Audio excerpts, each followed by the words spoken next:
Welcome to the Authentic Change Podcast. I'm Mike Horn, your host, and this podcast is for leaders and coaches who need and want fresh perspectives on what it means to live and to lead authentically. You're a leader who wants to make a difference, but sometimes you feel stuck. You know there's more to life and to leadership than what you're currently experiencing. It can be tough to figure out how to grow as a leader. You might be reading all the blogs and books, but it still feels like you're not making progress. You might even be feeling like you're doing everything wrong. On Authentic Change with Mike Horn, we interview experts who share their insights on how to live and lead authentically. Our guests are trendsetters in building great leaders, teams, and organizations. We provide fresh perspectives on what it means to live with purpose and authenticity. Welcome to this episode of the Authentic Change Podcast. Welcome to this edition of the Authentic Change Podcast with Mike Horn. I'm absolutely delighted to have in our virtual studio today, Fatemah Mirza. And she is the founder, the discoverer, the person in charge at Career Tuners. And we're going to talk a little bit about that in just a few minutes. She has a record of accomplishment in helping others to succeed in their careers, whether it's through resume writing or coaching or other services that Career Tuners provide. So without any further introduction, I'd love, Fatemah, for you to talk about yourself and what you're doing in career coaching and resumes at Career Tuners. Sure. So my name is Fatemah, as you said, and I am the owner of Career Tuners, and we're a small team of certified resume writers and career coaches, as well as certified interview coaches. So we help people basically on every step of their journey in their career, whether that for you, that means figuring out which career path is best for you, given your work-life balance goals, your salary goals, where you feel fulfilled as a person. It can mean helping you learn how to talk more freely to your boss and ask for what you're worth and ask for the projects that really drive you and would look really great on your resume. It obviously also means redoing your resume, cover letter, and LinkedIn for you. And when you are towards the later stages of you accepting an offer, we can coach you on interviews. We can help you negotiate for a higher salary or whatever other perks you're interested in. I just wanted to share something fun. If you guys need help with your resume, I put together like this little Chat GPT prompt that you can grab on my website, which you basically use this prompt to tell your story, and then Chat GPT spits out like the perfect resume. And I mean, this required a lot of testing because there's so many outdated bits of information that go into Chat GPT. Like there are some situations that it can really mess up. But this is something really cool, and we're really excited, and we really hope that this is going to help a lot of people. So if you really want a professional, really solid resume and you kind of want to do it yourself, this is a really great option that I just wanted to share with you. Another cool thing about ChatGPT is you can use it to interview prep. It can tell you like what questions to study and stuff like that. So if you take away anything from this podcast, just know that there's a lot of AI tools out there that can help you with your job search as well. Oh, that's so great. Thank you for being so helpful in that regard. Certainly, AI is changing so much of what we do and how we do it and how we convey our ideas and our messages. You started Career Tuners in 2010. That's quite a record of accomplishment. Here we are in 2023. One of the most important lessons that you've learned as you've helped ambitious job seekers? I think a lot of stuff like internally with our team, like give people more authority, give people more power, promote people early, train them early, explain your vision very well so that they understand what you're trying to do and kind of run with it. So a lot of leadership lessons like that. And I've learned a lot of these from my clients as well, because I work with a lot of exceptional clients who are movers and shakers in their field. So how they carry themselves and the lessons that they're teaching their teams, that's very nice to learn from as well. When it comes to salary negotiation or asking for a raise, what recommendations or advice do you have? Well, the first thing you have to do is know your numbers, like know what's out there in the market, what's an acceptable rate. And if you are kind of in the later stages of your career, like you're an executive or a director level professional, you can't just kind of Google because the pay scale is so large for someone like you. The range can be really, really broad.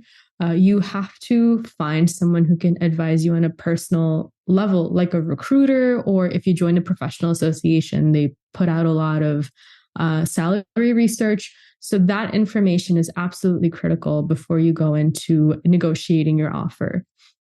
What are 2 or 3 pieces of advice you'd give to clients, to those who are preparing for interviews? What are some of the main things to think about in terms of interviewing? And for example, what are tough interview questions? How do you answer them? Sure. So the biggest piece of advice I would say is that your answers have to change for each job. Like you can't copy and paste the same answer. What their hiring needs are going to be is going to be different each time. So even the question, tell me about yourself, you have to only tell the parts of your journey that are hyper relevant to their hiring needs. The second piece of advice that I would give you is that an interview is a conversation. The more you can dig for information about what you're expected to achieve and accomplish, the more you can kind of speak to that with your interview answers and show them that you're the best fit for the job. Many people I know, and some of them among my coaching clients, are trying to position themselves for a promotion in their organization. Do you have any tips or ideas or advice relative to people who are trying to position themselves for a promotion in the organization? For example, should they start with a resume again? I would recommend starting actually with an assessment of like where you are. Like, does your boss like you? Do you have high visibility projects that executives have taken note of? If not, that's something that I would work on first. If your boss doesn't like you, why not? What are some of the goals that you missed? What are some of the goals that you haven't yet achieved? Achieve that, make sure that the work you're doing is very visible. Have regular meetings with your higher ups where you are discussing what further areas of growth the organization is looking to explore, and make sure you're working on that actively and visibly, right? And then ask for the projects that are going to have a lot of eyeballs. Ask to shadow those meetings, ask to contribute. And because no one's going to get promoted into, like, let's say a 7-figure job if they're doing 6-figure work. You know what I mean? So you have to show that you're doing a little bit more, and this is the best way to do that. Then you can talk about redoing your resume and adding these stories to whatever you're presenting, whether it's a resume, whether it's a portfolio, or whatever else. And as you've noted, I mean, when it comes to looking for a job, it's so easy to get overwhelmed with the amount of conflicting information that's available online. How do you help clients to sort through that? You can never make everyone happy. Like, even when putting together my free resume cheat sheet, I surveyed 3,000 recruiters and we had to navigate a lot of conflicting advice. People like seeing different things. People like being written to in different ways. What you have to do is do what works best on average, right? So you cannot give everyone the perfect resume, but you can give them one that's good enough. And you have to learn when to stop letting chefs into your kitchen. Like, this is an okay resume. It does a decent job telling my story. I'm not going to keep asking it for feedback. Rather, I'm going to move my job search along by actually applying or networking. You have to know when to stop. What are some of the ways to avoid having your resume screened out by AI devices and technologies in organizations? Well, first and foremost, you want to use a very simple, plain black and white resume, because if it's even like a little bit fancy or it doesn't look the most traditional, an applicant tracking system might have a hard time parsing through it and reading it. The second thing you want to do is make sure you have the right job title, which is very tricky to do these days. Let's say I wanted to apply for a director of sales position, but I've only ever had like a sales manager role. If you've done any director level duties, you can add that to your job title. You can say like sales manager, open parentheses, director of sales duties, close parentheses. Or if your company is kind of mistitling you, like they say you're a general manager, but you're more of like a director, you can put general manager, parentheses, director equivalent. right? So this helps applicant tracking systems see, okay, this job title is director, so they have the requisite experience. So those are the two biggest tips that I would give, in addition to having like the right keywords mimicking the job description in your resume and that sort of thing. And for some people, maybe perhaps even many people, experience interview anxiety. What recommendations or advice or tips, or how do you help clients to manage through their interview anxieties?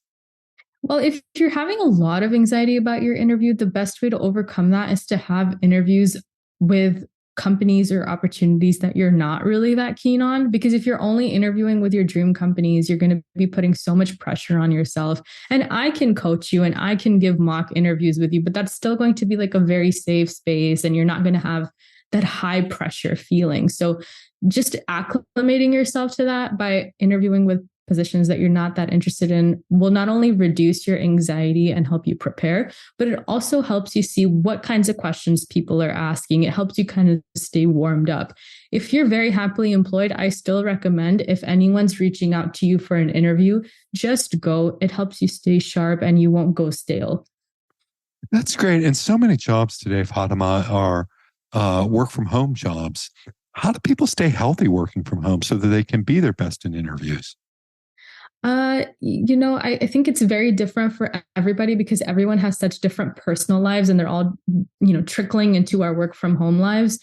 For me, I have a daughter who gets off daycare at 3:30. So from 3:30 onwards, I'm very active with her. I'm taking her to the park and stuff like that. I think having something outside of your working hours that is on your calendar is so critical, because then you're not letting work kind of slowly trickle into your entire 24-hour cycle. So if this means signing up for like a fitness class, if this means having a date at a coffee store, maybe it means every day you go to a specific bookstore and you read at a very specific time, like do something that forces you to put away your work devices so that you're maintaining that mental health at least. That's great. And where do we begin with LinkedIn? It's such an important part of any job search or career strategy. Where do you start with LinkedIn profile development? That's a really big question, and there's a lot you can talk about on this topic. But I would say that your headline, the thing that appears right after your name when you're commenting anywhere, is probably really important, because if that's boring, you're not going to get as many clicks on your profile. If that's interesting, you will. And so kind of having a lot of keywords there will help you get found in search. But if you want a longer answer to that question, I do have a LinkedIn cheat sheet that breaks down each of the fields of LinkedIn: the title, the location, how to structure your about section, how to structure the experience section, because LinkedIn is very dynamic. It's not like a resume, which is like, just like you get this piece of paper and then you turn it over and that's it. But with LinkedIn, you get to click around, you get to expand things. If something's interesting to you, you can click on that media, and how you kind of visually lay things out and structure your profile is so, so important, because how you're looking at it on your phone is going to be different from how you're looking at it on your desktop. And a lot of LinkedIn users are now mobile users. So understanding that look of it and optimizing that real estate is so, so critical. And you can grab that on my website if you like. And there are so many great resources on this website. I'd point everyone to, and you'll find it in the show notes, careertuners.com/podcasts. And you'll find lots of great resources there. And as we think about those resources that you make available at careertuners.com/podcasts, I suspect that there is a lot about the practicalities associated with job search and how people can hang in there. What would you recommend or advise people to do to hang in there with their tough job searches? I think treating your job search like a job is really important. Like, you can't possibly do both for 8 hours. It would crush you. So, treating it as like a part-time project and having limits. Okay, I'm only going to look at this for an hour a day max. I think that's really important, because you have to have that balance. And the constant feeling of rejection, if that's what you're experiencing, can be very heavy, especially if you're breaking into a new field and you're seen as underqualified.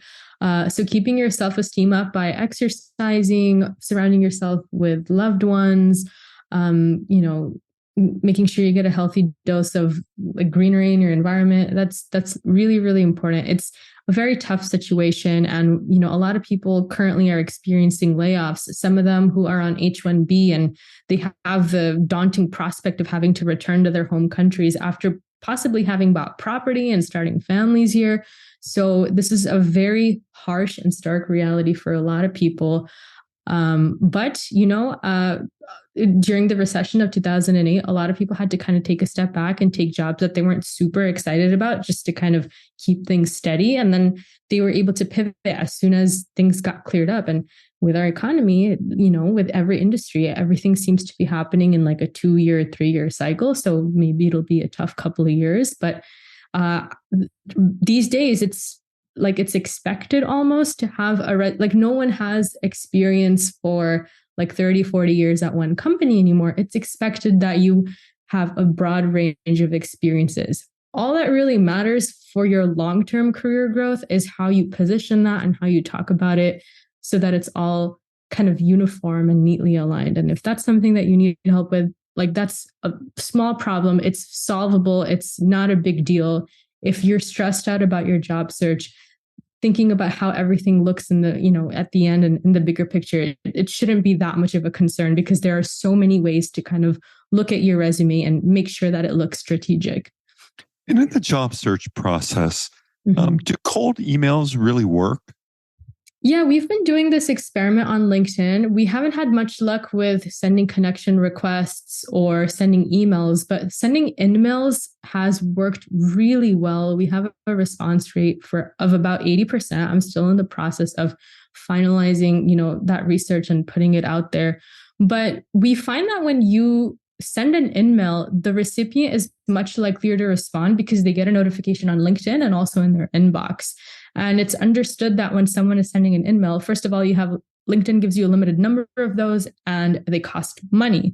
So the recipient's like, oh, wow, you're paying to actually talk to me, and they're more likely to pay attention. And we found that in-mails that have more of kind of like a personal touch get the highest responses. So complimenting something that you see on their LinkedIn profile, complimenting something that they've written about themselves in their summary, something that they've posted on, that has worked really well. And not going for the big ask, hey, are you hiring right now? Can you look at my resume? Those are not really appropriate to ask in that first message. You're just trying to start a conversation. Once you get a reply, you can ask like, hey, do you recommend a recruiter in this space? I'm trying to transition into this space. Do you know of a good book that I can read to help me acclimate myself to this new subject matter? Or are there any courses or professional associations you recommend? These kinds of questions don't put the pressure on the recipient to give you a job or a lead, but it hints to them that you are looking, that you are interested in, your career growth, and it positions you if they potentially have an opening or know of an opening. And then the third message you can ask, like, hey, if you see any jobs that kind of fit this criteria, if you can just keep a lookout and let me know. That's the approach that has worked best for us. So it does work. There's a lot of nuance that goes into it. It's so great. And I know that you're helping clients, but I also think that when you're not in that mode of actively working with clients, you're teaching job seekers how to take more control of their job search. And it's amazing to me that, for example, your resume cheat sheet has over 150,000 downloads. Mm-hmm. Impressive. Thank you. And what leads to that, do you think? I think it is the fact that I put in the work of having surveyed all those recruiters and surveying them every year to make sure everything is updated and, in line with best practices. That's really important because anyone can just be like, well, this is what I like in a resume. And like I said, people have different preferences, and what the perfect resume is going to be is always going to change. But what works best on average does not. So I think people, like that approach, and that's why I got a lot of downloads. If people are hearing this for the first time in the first quarter of 2023, still relatively at the beginning of the, certainly at the beginning of the calendar year, for many still at the beginning of their calendar or fiscal years, what advice would you give about networking and its relationship to and its importance in career development? And it's very important. Not all jobs are posted online. I believe the last statistics that I looked at, and this might be slightly outdated, according to the Bureau of Labor Statistics, it was about 93% of jobs are filled before they ever get to the job board phase. So networking is critically important, but it's not just about kind of posting online and asking people, is anyone hiring? It is about having those conversations, and it takes a little bit more time. But if you add up how much effort it takes to like cold email people versus having those conversations, you get a lot more bang for your buck with doing it kind of the slow way. That's great. And, part of this journey, I think, is that many people are on, and as they advance their careers, is a leadership journey. Mm-hmm. How do people develop their leadership skills? By asking for the projects that, require you to push yourself a little bit. It's very difficult to just be like, well, this is my comfort zone, and I'm going to move outside of it very, very slowly, or I'm going to wait for my boss to notice that I'm a hard worker and give me, a bigger opportunity. But that doesn't happen. You have to really go after things. You don't know what your boss is worried about. They might be distracted. They might be having like 100 different priorities. Maybe they're just like not a really good manager themselves. So helping them by saying, okay, I would like to shadow on this project. I would like to take on this component of this project, and kind of working up bigger and bigger, roles yourself, manufacturing that yourself, taking control of that yourself is really the only way to experience career growth rapidly. And it's so amazing, Fatemah, in your role as a certified resume master, someone who's helped job seekers for well over a decade now, with a team of folks at Career Tuners with great resources at careertuners.com/podcasts. As you think about, how you're helping ambitious people and others land their dream jobs and achieve their career goals, and just as we wrap up for our audience, and not to put you on the spot, but what are the, one or two or three pieces of insight that you've learned about helping people to achieve their dream jobs and their career goals? So me personally, what I've learned is that people are so remarkably different. What drives them, how they execute on whatever they're tasked with, how they go after bigger opportunities, how they perceive their own self-worth. So it's so important to understand where people are coming from. And when you are putting yourself out there and you're asking for more, or you're asking for a better opportunity, the biggest mistake you can make is to forget that, is to just be focused on, what you have to offer, and not really about what's going on in the other person's world, how they perceive things. And, when it comes to just writing your resume, like your resume has to speak the language that they're using. It's as basic as that. And it's as complex as presenting a likable character and persona in the interview and salary negotiation process. But all of it boils down to extreme empathy and understanding who they are, what their ego is all about, and kind of speaking to that. So that's the one big piece of advice that I'd like to leave you guys with. So important, the work that you're doing, Fatemah, and the team at Career Tuners. And I encourage everyone to take a look at the show notes. And if people wanted to get in touch with you, Fatemah, how would they do that, just as a wrap up? You can email me at contact@careertuners.com or message me on LinkedIn. Anytime I get an interesting question on LinkedIn, I do record a live response, which helps a lot of people. Maybe people have the same kind of question you do. Today and yesterday, I've been getting a lot of questions about including recommendations in your job application materials. So I recorded one live on Instagram and one live on LinkedIn, kind of telling people how I think you should structure a recommendation, where it should go on your resume, and how to draw on your resumes to close any skill gaps that you might have. Oh, that's great. And people will be able to see that by visiting your profile on Career Tuners on LinkedIn. So that's wonderful.